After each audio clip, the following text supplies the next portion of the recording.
Kokapet trumpet junction flyover నిర్మాణ పనులు పూర్తయి ప్రారంభానికి సిద్ధమైంది. నియోపోలిస్ లేఅవుట్ ఎదురుగా ఎంట్రీ ఎగ్జిట్ టోల్ ప్లాజాలు రెడీ అయ్యాయి.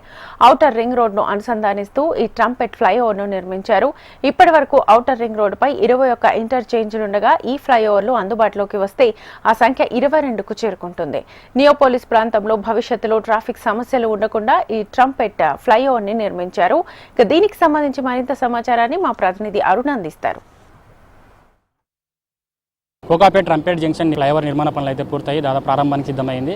65 కోట్ల రూపాయలతో హెచ్ఎండీఏ ఈ ఫ్లైఓవర్ నిర్మాణ పనులు అయితే చేపట్టింది. కోర్టు కేసులు భూసేకరణ ఆలస్యం కావడంతో 2 ఏళ్ల పాటు ఈ పనులు అయితే నిలిచిపోయి ఇటీవల హెచ్ఎండీఏ ఈ సమస్యలన్నింటినీ పరిష్కరించి ఈ పనులు ఫ్లైఓవర్ నిర్మాణ పనులు అయితే పూర్తి చేసింది. చూడొచ్చు, మనం ఈ నియోపోలిస్కు ఎదురుగా 2 ఎగ్జిట్ టోల్ ప్లాజాలు కూడా నిర్మించారు. మొత్తంగా ఈ ఫ్లైఓవర్ నిర్మాణ పనులు అయితే దాదాపు 2 ఏళ్ల తర్వాత అయితే ఫ్లైఓవర్ నిర్మాణ పనులు అయితే పూర్తయ్యాయి.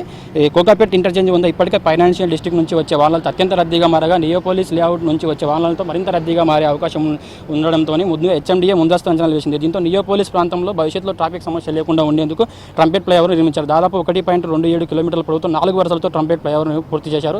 2 ఎగ్జిట్ ల్యాంపులు, 2 ఎంట్రీ ర్యాంపులను కూడా నిర్మించారు. ట్రంపెట్ మీదుగా ఔటర్కి పైకి రాకపోకల కోసం మూవీ టవర్ ఎదురుగా ప్రత్యేకంగా 8 టోల్ ప్లాజాలను అయితే ఏర్పాటు చేశారు. ఎగ్జిట్ 5 లైన్లు, 3 ఎంట్రీ టోల్ ప్లాజాలు కూడా ఉన్నాయి. ఇటు పటాన్చెరు వైపు నుంచి అటు శంషాబాద్ అంతర్జాతీయ విమానాశ్రయం కూడా రాకపోకలు సులువుగా సాగించవచ్చు. ఓఆర్ఆర్ మీదుగా వచ్చే వాహనాలు నేరుగా కోకాపేటలోని నియోపోలిస్ లేఅవుట్, శంకర్పల్లికి రోడ్డు సైతం చేరుకోవచ్చు. అయితే కోకాపేట నియోపోలిస్ లేఅవుట్లో హెచ్ఎండీఏ సుమారు 450 కోట్ల రూపాయలతో అభివృద్ధి చేస్తున్నారు. ఈ ప్రాంతంలో నిర్మించే బహుళ అంతస్తుల భవనాల కోసం విశాలమైన రోడ్లతో పాటు మౌలిక సదుపాయాలు కల్పించే ఉద్దేశంతో అంతర్జాతీయ స్థాయిలో మౌలిక సదుపాయాలు కల్పిస్తారు. అందులో భాగంగానే నియోపోలిస్ లేఅవుట్లో నివాసం ఉండే వారి కోసం ఔటర్కి సులువుగా చేరే విధంగా ట్రంపెట్ ఫ్లైఓవర్ను 65 కోట్ల రూపాయలతో ఈ ట్రంపెట్ ఫ్లైఓవర్ నిర్మాణం చేపట్టారు. కోకాపేట నియోపోలిస్ లేఅవుట్ను అభివృద్ధి చేసే సంస్థ ఈ ట్రంపెట్ ఫ్లైఓవర్ను కూడా చేపట్టింది. భూసేకరణ ఆలస్యంతో కోర్టు కేసు పరిధుల వివాదంతో 2 ఏళ్ల పాటు ఫ్లైఓవర్ పనులు అయితే నిలిచిపోయాయి. మొత్తంగా ఈ హెచ్ఎండీఏ ఇటీవల ఈ సమస్యను పరిష్కరించి ఈ నిర్మాణ పనులు అయితే పూర్తి చేసింది. మొత్తంగా ఈ ఔటర్ రింగ్ రోడ్కు అనుసంధానించడంతో ఈ ఫ్లైఓవర్ నిర్మాణం చేయడంతో దాదాపు 20 నిమిషాల్లోనే అంతర్జాతీయ ఎయిర్పోర్టుకు, శంషాబాద్ అంతర్జాతీయ ఎయిర్పోర్టు కూడా చేరుకోవచ్చు. హైదరాబాద్ దూరంగా అభివృద్ధి చెందుతున్న సందర్భంలో మొత్తంగా ఈ ఫ్లైఓవర్ నిర్మాణం అయితే పూర్తయింది. కెమెరా పర్సన్ రామకృష్ణతో అరుణ్, హెచ్ఎం టీవీ, హైదరాబాద్.